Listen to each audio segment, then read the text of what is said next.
So, do inanimate things have impact on you? Yes, if you allow it. You are the only creature on this planet who's been given the freedom to shape your own life.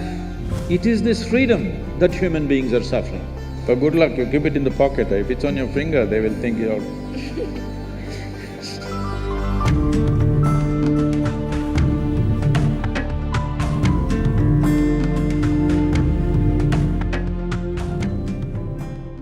Sir, in the Indian society, when something goes wrong, for let's say someone is not well, so there are three types of people.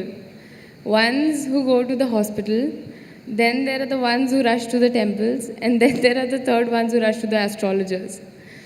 So we are actually taught from the beginning that inanimate objects and things around us have the power to control our lives. For example, the this for example, my mother when 2 to 3 years back told me to wear a ring which had the gemstones. I still has it on, have it on because, of course, because that's what mom has said. You need to take it off, otherwise the boys will think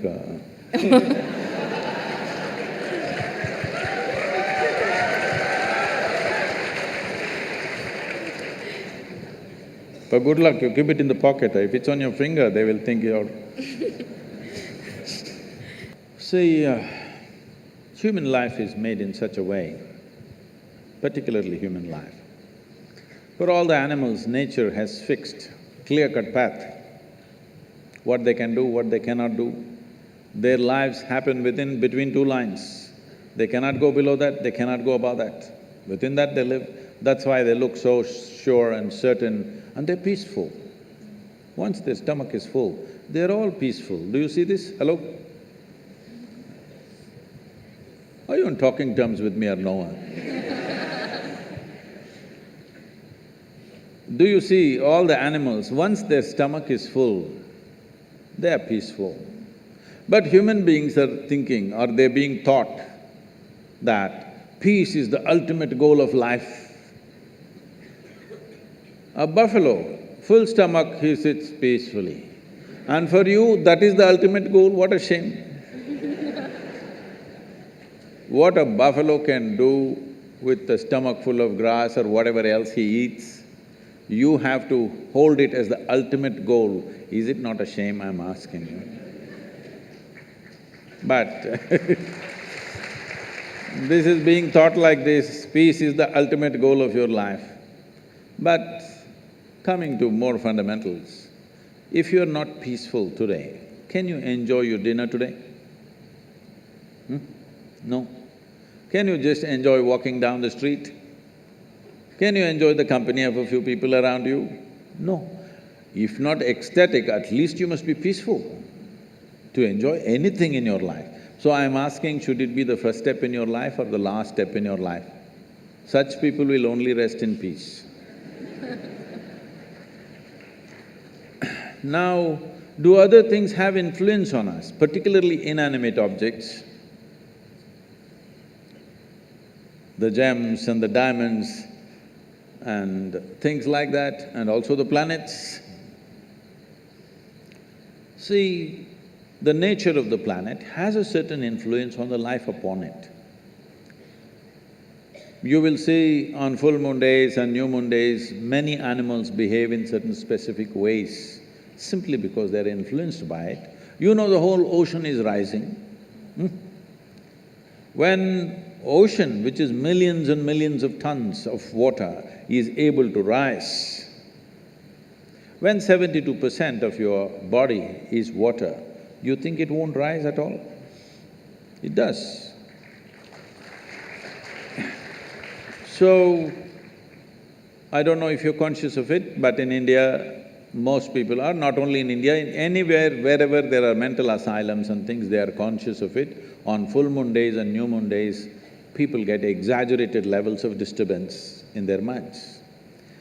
So people think new moon and full moon will cause madness. No, that's not the truth. If you're very loving, full moon day you will become more loving. If you're very joyful, On a full moon day, you will become more joyful. If you're a little crazy, you'll get little more crazy. Whatever is your quality gets little hyped on that day. So those who are romantic, they want full moon day. Those who want to meditate, they want full moon day. Those who are a little mad, they don't want full moon day. Essentially, it's hyping things up a little bit. Of course, today there is another kind of textbook science which is going on, which doesn't observe anything except what happens in the laboratory. These people are going on saying, this is all rubbish, this, that. No, if you pay attention to your own body, you will know, without looking up, without looking at the calendar, you will know when is full moon day, when is new moon day, by yourself, simply if you pay sufficient attention to your own system, because it's visible in your system. Certain behavior is there. But with a human being, the problem is, or people seeing it a problem, any possibility, if you do not explore that possibility, in your eyes, it looks like a problem. What is a problem is always a possibility, isn't it? You don't like it? What is a possibility?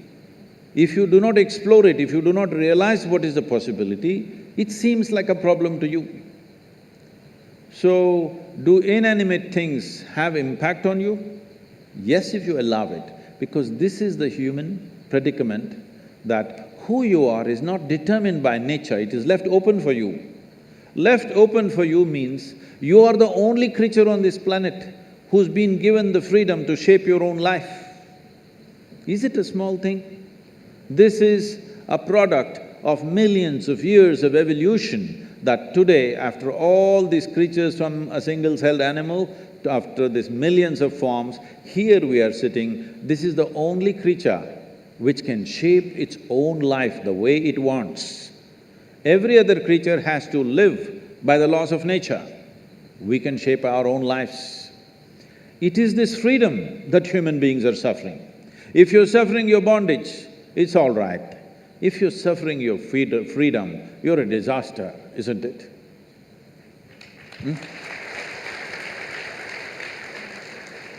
You're suffering your bondages, you're chained to something, you're suffering that, understandable. But you're suffering because you're free. Most human beings are suffering because they're free. They're always trying to bind themselves to something or somebody all the time because freedom scares them. Because freedom is a pathless path. Freedom is an open terrain, there's no fixed line. Because there is no fixed pathway, most people feel terrified. But the highest value in human life is freedom, isn't it so? Hello? In this culture, the highest value in this culture is not God, not heaven. Mukti, moksha, liberation, freedom is the highest value. Established that no matter what you do, you must seek mukti. You can do whatever you do with your life, but all that process should be towards your liberation. You must be moving towards higher and higher levels of freedom on a daily basis. Otherwise, your life is not worth it because you're getting entangled with the process of life. Even if you go to heaven, it's an entanglement. See, I'm sure before you joined IIT, you're still keeping Bombay, right? I see. Before you joined IIT, when you have written your whatever entrance tests and stuff, only thing is somehow I want to get in, because it's like heaven, entering heaven. No matter what, I want to get in, that's the only thing I want. After you get in, see how many problems.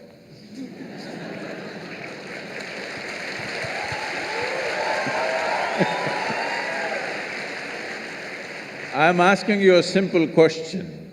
Being on this planet, do you have any proof that you are not already in heaven and making a mess out of it? Huh? Do you have any proof? Suppose you took off from the solar system and looked down at the solar system, whatever these 12, 14 planets and satellites and works, does planet Earth definitely look like a heavenly body among all these? Yes or no? So you're already on heaven and making a mess out of it, and now you want to go to another heaven. This culture does not value heaven, does not value God, values only freedom. We want to be even free from the creation and the creator. Mukti, moksha is the ultimate value because this is not a philosophical value, this is not a religious value, this is something every life is longing for. Only thing is, most human beings are short-sighted that they long for it in installments. See, whatever people are seeking right now, if they have nothing, they will say, if I get 100 rupees per day, Shiva, that's all I want, that's a prayer. 100 rupees fell. 100 rupees, fine, 3 days, 100 rupees, fine. 4th day, only 100 rupees, Shiva. What's the problem with you? Are you so stingy? At least 1,000 rupees a day. Okay, 1,000 rupee note, is it in legal tender, 1,000 rupee note? Huh? No, okay, 2,000 rupees fell. I don't want to get into trouble with that. Where is 1,000 rupees falling for Sadhguru? Where does he have? No, 2,000 rupees fell. You asked for 1,000, 2,000 fell. Wonderful Shiva, fantastic. After 10 days, only 2,000 rupees.